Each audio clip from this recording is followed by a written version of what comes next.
Well, hello again. We are ready to give this thing another test run. Hopefully it'll work this time. I made a new board for it to sit on out of 3/4 inch plywood, propped it up in the back with a short piece of 2x4 screwed in place. Put a little piece of, looks like about maybe ½ inch piece of wood screwed down. And that keeps it from rocking too much. It has to be able to rock a little bit. Once I get it up there, it can't be rigid. I have to be able to have some flexibility, because it may be slightly cocked to the right or left or need to be moved back and forth just enough to wiggle it up in there. Don't know, but I don't want it so rigid that I have to move the entire jack to get it to move. I don't want that to happen. Anyway, I picked up a couple of eye bolts down at Lowe's and screwed them down into the wood and here, and did the same to the other side, and then just lashed everything up really good. So we'll see what happens. Let me show you what happens when now it's pretty straight. See, it's pretty darn straight. I like that. At least it's not lopsided like it's been.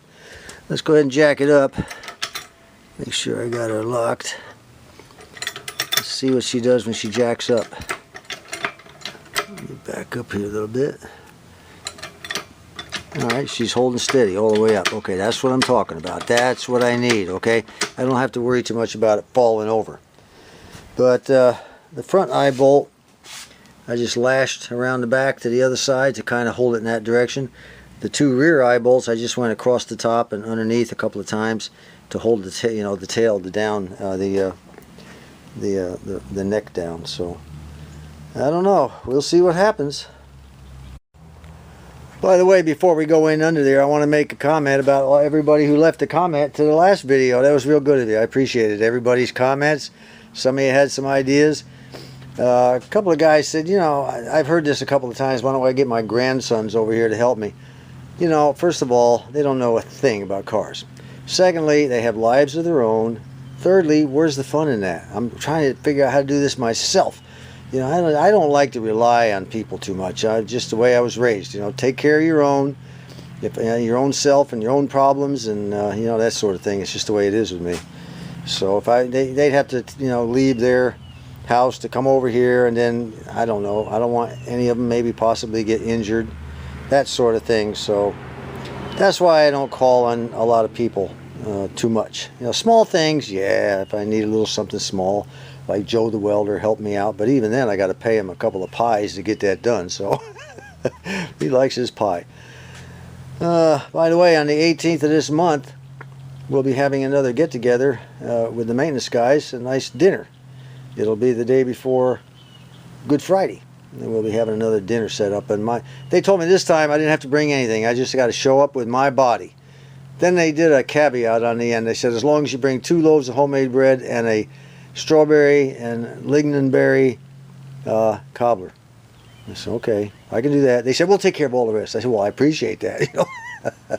I'm also going to take a pie to Joe for what he did for me for that yoke tool, that he made for me to enable me to get that preload set. That was really a great effort on his part. And he said it didn't take him long, but a guy like me, it would have taken forever. And besides, if this doesn't work, I may have to call on Joe again. So you got to keep the skids greased. You know what I'm trying to tell you here? Well, as you can see, we're still having some problems. I've got this thing nice and stable now and everything. I can move it around without it falling over onto the floor. The problem is it doesn't clear the bottom of the trunk. And, I guess it's the thickness of the board now. I don't know. Anyway, I've got it up pretty high, but these little old jacks right here I've got, I don't want to... It's compromising safety by me trying to get this car up even higher and higher using these tiny little old jacks. The car can easily come down. I don't know. The jack could give out. This is a very heavy car. I tried taking this and putting it underneath the differential housing over there and jacking it up, but forget that. This thing here is just too tiny for that kind of stuff. So, what do we do now? Say hello to my little friend! You wanna play rough? Okay. Now some of our guys out there, and ladies I suppose, have you know, you've seen floor jacks before, large ones. This is a 3-ton. I decided to pick one up. Time I had one. Once I get to the front of the car, it's going to be even heavier yet. I don't think these, if I have to, you know, lift the front of the car up very high, these little jacks just aren't going to get it. So I need something really manly, you know what I mean?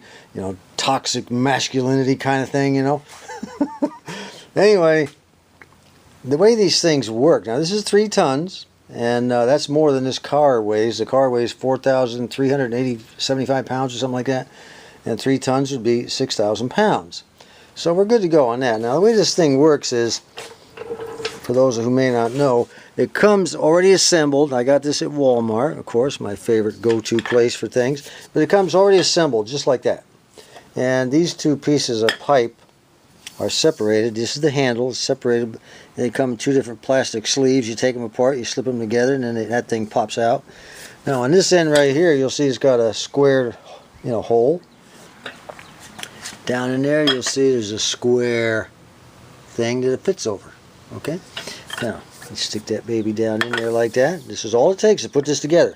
Put the 2 handles together, put that down there, and then snug it up with this little bolt right here. Okay? Now, the handle turns left and right. Left and right. Now, when you turn it to the right, you're locking that nut down there that you know, that the square thing fits in, and it begins to jack up. See it? Just like that. Now once you get it up there and you want to get it down, you turn this thing to the left, and then it should go right on down. So, you know, it's a big old stiff heavy jack, so you got to kind of help it a little bit if it's just sitting out here on the floor. Well, there we go. A little bit more. And she goes right on down, just like that. Okay, that's all there is to it. Once you get it down, then you tighten her back up, get ready for the next jack. That's all there is to it. Nothing to it. Now we're going to put that baby underneath that housing under there, and we're going to jack this thing up. We're going to get that differential slid in on the other side of the housing. And then we can go ahead and lower it down. I can even use this as another safety measure for keeping the car up while I'm underneath it. But right now the object is to just get it underneath the axle, get it on the other side, turn it, you know, get it to where the gear is facing the housing, and then cool it for tonight because I'm tired. I just got done weed eating half a yard, and I'll come out in the morning and we'll see if we can't get that baby in there. So let me go ahead and get it under there and see what happens. By the way, this is a low profile jack. Instead of coming straight across, it goes down at a sloping angle, and your height is only 3.5 inches for getting in under some really tight spaces. That's a cool jack. I put a thin piece of plywood between the top of the jack and the bottom of the housing. I didn't want that metal. It's got some, you know, 3 teeth on the top. You know, they're flat, but it would really tear up the bottom of that housing. And as you can see, we're already beginning to get some clearance between the bottom of the trunk and the top of the differential. We got to go a little bit higher. We got to clear this crap back here. It just keeps banging and bumping, and that sucks. Like I said, all I want to do is get it on the other side of the axle tonight. All right, she's clear, but there's one thing you have to understand when you jack up like that by that housing. Both sides of the car are off those wooden blocks. You're jacking the entire car up, so you got to be very careful. Don't be going underneath there, because the only thing that's holding it up right now is this jack. Once I get that slid to the other side, I'll lower it back down. It's pretty much on the other side already. But there it is. It's on the other side of the axle, facing the housing. Everything is cool. Now, before you get ready to lower it down, you got to make sure that your wooden blocks and everything, they do shift a little bit when the car comes off of them. You got to make sure they're good to go. Make sure everything's cool. Remember, safety, safety, safety. Make sure this is lined up underneath the axle on both sides. And I'll go around and check the other one here in a minute. Then we'll just slowly lower it down with the big jack. Alright, everything's lined up. Everything's ready to go. I'm just going to take it a little at a time. I'm just going to open it up and close it. Open it up and close it. If I can get it in the sweet spot, it'll just slowly come on down. That's what I'm after. Just don't open it up all the way. The whole car will come bloom. You know, you don't want that. Slow and easy. Alright, you can see that I really got it up in the air now. I've got those jack stands extended almost all the way out. And of course the wood is there to help out. And I got that secondary jack stand under there. Still, you know, even with it like this, it makes me nervous. You know, we have 6 ways from Sunday to keep it up in the air. But you always, remember I told you, I think earlier, every second is safety. You got to think safety every second. Stay alert. Are the jack stands staying in place? Are the boards, have the boards shifted on you? Anything. Always, just because you're running there doing a job, you know, be aware of your surroundings. You never know what's going to happen underneath these cars. This is a tank. It weighs over 2 tons. All kind of weird things could happen. You never know. For all I know, the shock mounts could go right up through the floor, which I have seen happen.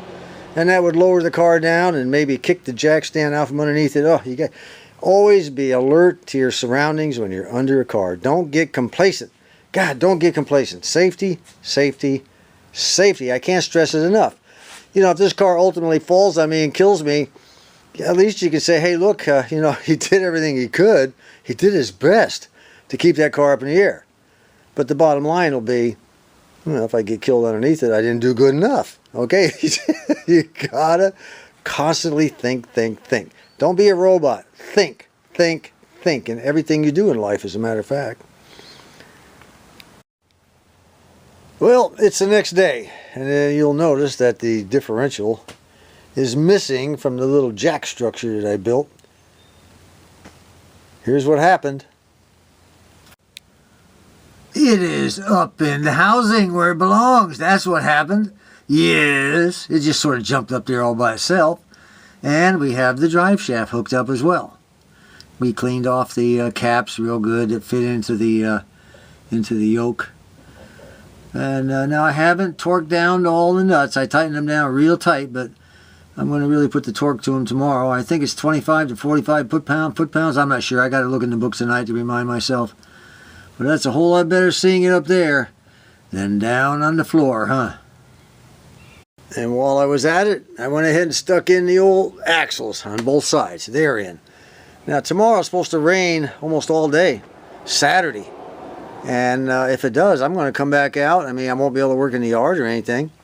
I'll come back out, maybe around noon or something, depending on how rainy it is. And I'm going to try to put the brakes on. If we can get the brakes on, and get these brake lines, you know, connected the way they're supposed to be connected and everything, I'm going to have to do a little work on those. But if I can get them all connected, and it's possible, I'm not 100% sure, but it's possible on Sunday we can get the tires on and get this baby back on the ground. Wouldn't that be cool? But I also have to put oil in the differential. I haven't put any in. Right now I'm looking at 90 weight, you know, just 90 weight oil, just pouring it on in there until she fills up, and we'll show you how to do that if you've never done it before. A lot of people never even saw a rear end in a car. All cars nowadays, they don't have them. They're all front wheel drive. So how do you fill the differential? Well, we'll show you that. Well, let me see. I guess that's it for today. We'll see you tomorrow. Well, once again, it is rain in Arkansas. It just never seems to stop. Anyway, this is just the beginning. We're supposed to be getting a really good gully washer here, or toad strangler, as we say down here. But, you know, even so, having said that, with all the rain we've got, the crawdad hills are low this year, which means we're in for a hot summer. When they're high, there's going to be a lot of water, because they don't want the water to go pouring down into their little hole. But when the crawdad hills are low, you know, low down, just little short hills about that high where they've mudded it up, they want some water to get down in there, you know.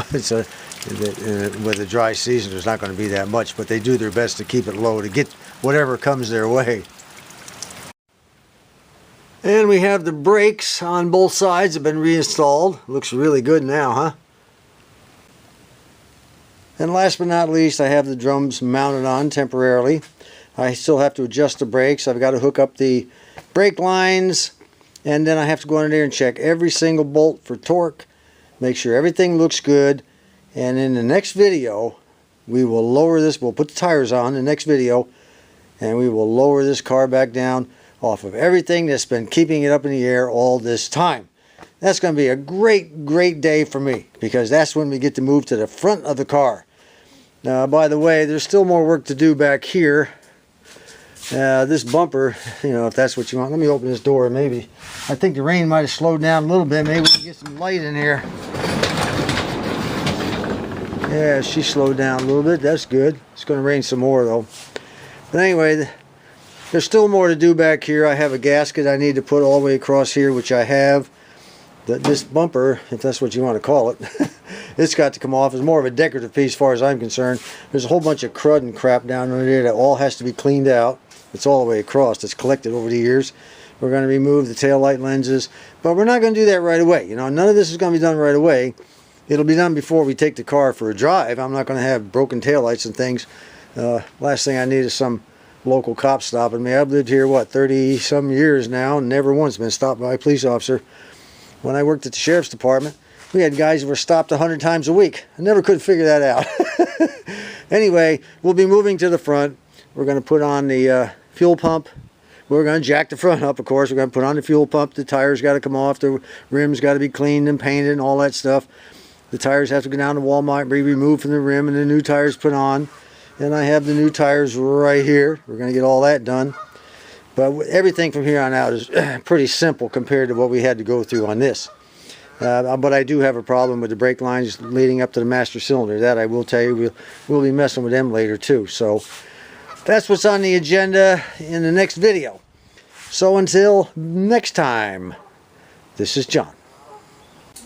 One more thing before we end. I went ahead and made a few changes in what I now call my man cave room. I have the TV over there, of course. That's my Sylvania Halo light that I restored quite a while ago.